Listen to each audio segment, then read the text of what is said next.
आपको सियासी गलियारे में ले चलते हैं। झारखंड में सियासी हलचल इस वक्त जारी है।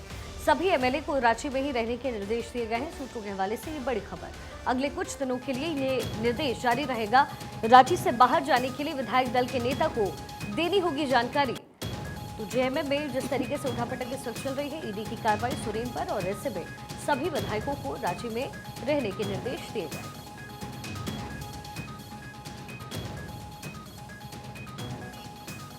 रांची से बाहर अगर किसी विधायक को जाना है तो पहले परमिशन लेनी होगी। ये जानकारी झारखंड से मिल रही है। और झारखंड के सियासी संकट से जुड़ी हुई बड़ी खबर जान लीजिए। बीजेपी प्रदेश अध्यक्ष ने लिखी राज्यपाल को चिट्ठी। बाबूलाल मरांडी ने राज्यपाल से आग्रह किया है राज्य को संवैधानिक संकट से बचाने का आग्रह करते हुए इस चिट्ठी के जरिए नजर आए। गैर विधायक नहीं कर सकता सरकार बनाने का दावा। और देखिए, झारखंड बीजेपी के अध्यक्ष बाबूलाल मरांडी ने झारखंड सरकार पर हमला बोला। कल राज्यपाल सीपी राधाकृष्णन को उन्होंने पत्र लिखा था, जिसमें उन्होंने आग्रह किया कि वर्तमान हालात में गैर विधायक सरकार बनाने का दावा पेश नहीं कर सकता है। ऐसी स्थिति में असंवैधानिक प्रस्ताव आने पर विचार करें। बाबूलाल मरांडी ने कहा कि झारखंड विधानसभा का कार्यकाल अब महज 1 साल से भी कम बचा है।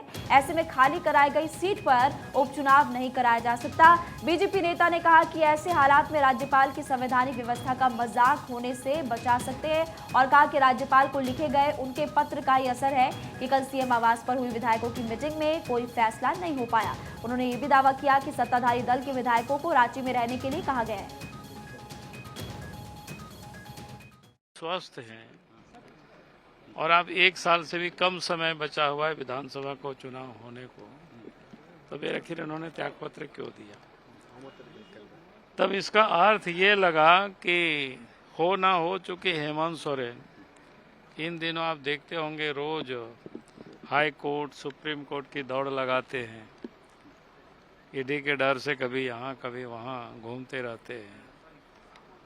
तो लगा कि ऐसा तो नहीं हो रहा है क्योंकि नन विधायक को सीएम बना देना और उस खाली सीट से उसको चुनाव करा।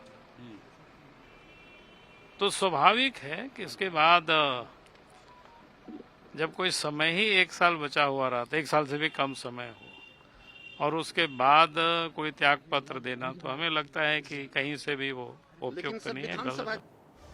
और इसी खबर को लेकर ज्यादा जानकारी के लिए आइए सीधा रुख करेंगे न्यूज रूम का। आदिति नागर हमारी पॉलिटिकल एडिटर इस वक्त हमारे साथ जुड़ चुके हैं। आदिति, जरा ये पूरा सियासी घटनाक्रम, ईडी की कार्रवाई, उस पर बाबूलाल मरांडी का ये पत्र और उसके बाद झारखंड में मची हुई सियासी उठापटक, जरा इसको ब्रीफ करिए कि झारखंड में हो क्या रहा है। देखिए, दरअसल अगले 2 दिन बहुत महत्वपूर्ण है हेमंत सोरेन के लिए। यहाँ पर उनकी राजनीतिक लड़ाई, पारिवारिक एकजुटता और फिर प्रदेश में जो सियासी संकट और भारतीय जनता पार्टी, ये तमाम चीज़ें सामने निकलकर आ रही हैं धीरे धीरे और अगले 2 दिन में ये तस्वीर साफ होगी।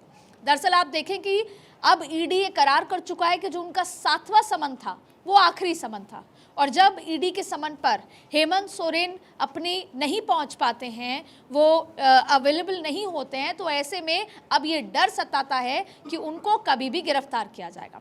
एक बार फिर समझते हैं कि दरअसल 29 दिसंबर को 2 दिन का समय देते हुए कहा कि आप अपनी अवेलेबिलिटी के हिसाब से पहुँचें और जो प्रकरण है जिस पे ईडी ज़मीन के घोटाले को लेकर जो ईडी पूछताछ कर रही है उसके लिए आएँ, लेकिन वो नहीं जाते। फिर समन आता है, नहीं जाते और फिर 2 जनवरी को मंगलवार को वो चिट्ठी लिखते हैं और चिट्ठी 3 पन्नों की होती है जिसमें वो बार बार इस पूरी पूछताछ को, इस समन को, इस सब को अवैध बताते हैं, इस जांच को अवैध बताते हैं। अब ईडी करार कर चुकी है कि ये 7वीं और आखिरी चिट्ठी है। इस बीच में विधायक दल की बैठक होती है और विधायक दल की बैठक जब होती है तो ये अटकलें लगती हैं कि अगर गिरफ्तारी होगी तो आखिर क्या कुछ होगा, पार्टी के अंदर कौन होगा जो उनका जो आगे की पूरा कमान संभालेगा। आपको ये भी बता दें कि 29 दिसंबर को ही 4 साल पूरे किए थे हेमंत सोरेन ने और वो पहले मुख्यमंत्री हैं, आदिवासी मुख्यमंत्री, जिन्होंने झारखंड में 4 साल पूरे किए हैं। और अपने बयानों में भी वो इस फैक्टर को बहुत ज़्यादा भुनाते हैं कि वो आदिवासी मुख्यमंत्री हैं, पहले मुख्यमंत्री हैं जो 4 साल रहे और भारतीय जनता पार्टी पहले साल से ही उनको सत्ता से बाहर करना चाहती है, सरकार गिराना चाहती है। दरअसल ज़मीन घोटाले को लेकर लगातार ईडी समन दे रही है और वो समन में पेश नहीं हो रहे हैं। और आपको ये भी बता दें कि अब उनके पास विकल्प क्या क्या बचते हैं। अगले 2 दिन में तस्वीर साफ होगी। विधायक दल की बैठक में सबने बाहर आके यही कहा कि हमारे जो चेहरा है या हमारा जो नेता है वो हेमंत सोरेन ही रहने वाले हैं, मंत्री पद से, मुख्यमंत्री पद से वो इस्तीफा नहीं देंगे और खुद मुख्यमंत्री कह रहे हैं कि मैं मुख्यमंत्री बना रहूंगा। लेकिन अब इसके पीछे की तस्वीर को समझते हैं कि फिलहाल हेमंत सोरेन के पास 4 क्या विकल्प बचते हैं। देखिए, अगर ईडी सिर्फ पूछताछ करती है तो वो मुख्यमंत्री पद पे बने रहकर अपनी ईडी की प्रक्रियाओं को पूरा कर सकते हैं, लेकिन वो तब तक जब तक कि ईडी गिरफ्तार नहीं करती। तो ये पहला ऑप्शन है, ईडी अगर गिरफ्तार नहीं करती तब तक वो मुख्यमंत्री बने रहें। लेकिन अगर ईडी गिरफ्तार करती है तो ऐसे में उनके एक विधायक ने गांडे से जो है इस्तीफा दे दिया, तो अटकल ये भी लगी कि क्या उनकी पत्नी जो है वहां से चुनाव लड़ेंगी। हालांकि इसको खारिज भी किया है हेमंत सोरेन ने। तो दूसरा ऑप्शन है कि वो अपनी पत्नी को चुनाव लड़ाएं, लेकिन ऐसी स्थिति में उनको अपने पिताजी से अप्रूवल लेना पड़ेगा। अगर पिताजी बाबूलाल उनके जो पिताजी हैं शिबू सोरेन, अगर उनसे अप्रूवल नहीं मिलता, क्योंकि आपको ये भी बता दें कि उनकी भाभी और उनके भाई भी विधायक हैं, ऐसे में परिवार के अंदर जिसका मैं जिक्र कर रही थी खींचतान, परिवार के अंदर अप्रूवल जरूरी है कि क्या उनकी पत्नी अभी सीट संभाले, मुख्यमंत्री का पद संभाले और 6 महीने में चुनाव लड़े।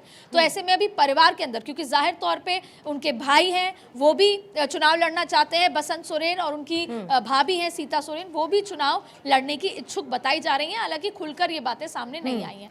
अब चौथा ऑप्शन ये बनता है कि वो किसी सीनियर विधायक को बनाए, जो कि चांसेस कम है, क्योंकि वो किसी परिवार को ही देंगे। क्योंकि आपको याद होगा कि नीतीश कुमार और जीतन राम मांझी का जो प्रकरण हुआ। हालांकि अदिति, इसी बीच में देखिए बन्ना गुप्ता का भी स्टेटमेंट आ चुका है, ये कहते हुए कि हेमंत सोरेन ने ईडी के समन का जवाब दे दिया है और 5 साल का कार्यकाल सरकार पूरा करेगी। हालांकि झारखंड की जो अभी सियासी स्थिति देख रही है उसमें बहुत कुछ कह पाना अभी मुश्किल नजर आता है। शुक्रिया आपका अदिति जानकारी के लिए। इस खबर पर आप अपनी नजर बनाए रखिएगा।